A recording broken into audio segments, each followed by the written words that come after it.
Kaya ko ba yan? Hindi naman siya integral eh, no? So meron tayong y equals square root sila. Ito. Ay, kaya ko ba to?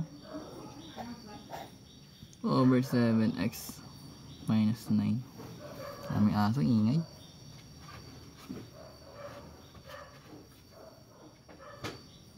So, try natin to guys kung kaya natin.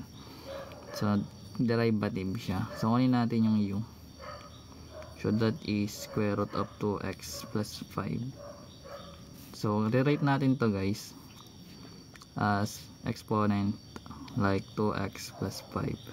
So, kapag naka-square root kasi yan guys, same lang siya ng raised to 1/2. So, dapat alam nyo yun. Pag di nyo alam, bahala ka dyan. Hindi, joke lang. So, dapat alam nyo. Then, kapag cube root yan, 1/3. So, pwede mo na kunin yung u prime. So, basically guys, yung u prime na ito, bali gagamit ka lang ng chain rule. So, 1/2, nababa mo yan. Then, copy mo tong 2x plus 5. So, pag nag-minus ka ng 1 sa 1/2, magiging negative 1/2 yun. Alam na yun natin. Then, derivative na ito guys, that is 2. Gets na yun. Then, multiply lang natin yun dito. So, pag yung 1/2, pinultiply mo sa 2, makakancel na yun. Alam na natin yun. So, bali magiging 2x plus 5 na lang to raised to negative 1/2. So, kung ayaw mo siya naka-negative exponent, ibaba mo siya. So, bali magkakaroon ka doon ng 1 over square root na natin. Parehas lang naman yun eh. Or pwede rin siya ganito.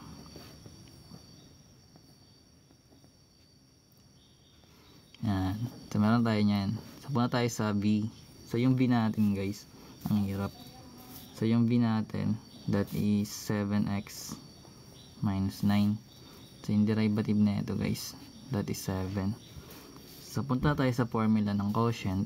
So, basically, magkakaroon tayo ng formula which is buob then b squared. Then, plug na lang natin to kung ano man meron. So, yung v a prime pala yun. So, yung b natin, that is ito 7x minus 9. Then yung u prime to, ang gamitin natin ito na lang, ito na lang or ito na lang. Thank you Sir Ricky, dami naman yan. Gusto mo talaga magpamitik ka. 1 over, joke lang, 2x plus 5 raised to 1 up. Then minus yung u natin guys, that is ito guys, gawin natin siyang ganito. That is 2x plus 5. Ba't ko niliitan? Ba't ko niliitan?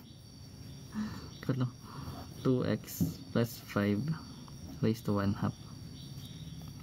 Then times yung v prime, that is 7.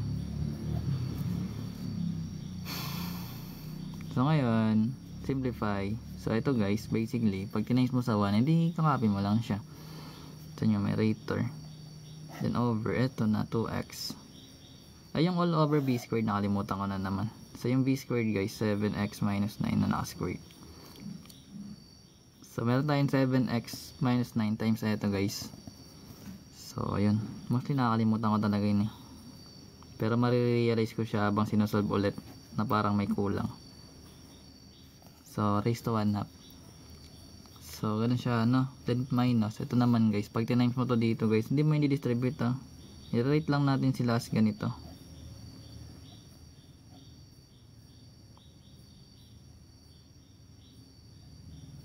Or naka-square root sila. Then, ano sunod na gagawin? Single fraction. Chok. Square root ba to? Ay, hindi na. Simplify pa to, guys.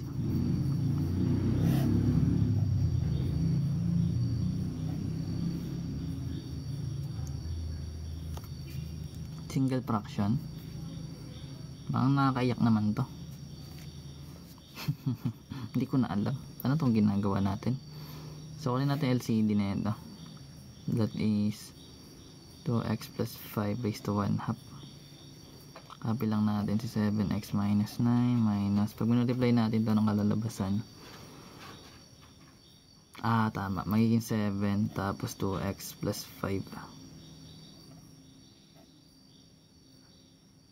Ang galing ka guys. Tama. 2x minus 5. Diba tama siya? All over yung denominator natin 7 times 9 squared. Diba? Kasi guys, kung naka 1 up to parehas, edi magiging add natin exponent pag minultiply ito, hindi mo wala na yun. Gets yun? Ako lang nakakaintindi yan, bahala kayo dyan. So ito guys, simplify natin pagdating dito. So big sabihin, ito magiging 7x minus 9 tapos distribute, magiging 14x plus minus na pala, minus 35. Si Sir Jake nandito guys. So meron tayong over 2x plus 5 raised to 1 half over pa sa 7x minus 9 squared. Then simplify natin to guys. So 7x minus 14x, hindi ko alam. Chok. That is negative 7x. Then negative 9 minus 35, that is negative 44. So yun, over yung 2x plus 5 raised to 1 half all over 7x minus 9 squared. Anong gagawin? Pag-combine to guys. Sige, gawin natin yan lahat kung saan kayo masaya. Multiply lang natin to guys. So bali magiging negative 7x minus 44. So ito guys, multiply din natin to.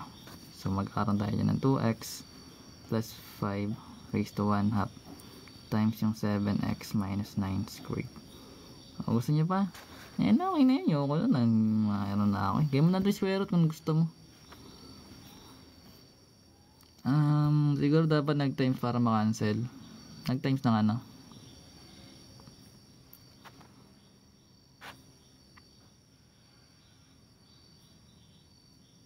Nagsaya ng 7x. Bakit makakancel ba to? Ang pag-factor guys kasi dapat nakikita mo na makakancel.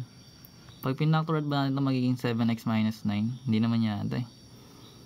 So okay na yun. Tsaka naka-squared naman din. Pwede na yun. Box ko na guys. Ito na yung final answer. Ayun na. Sabi ni Jace, bilugan daw.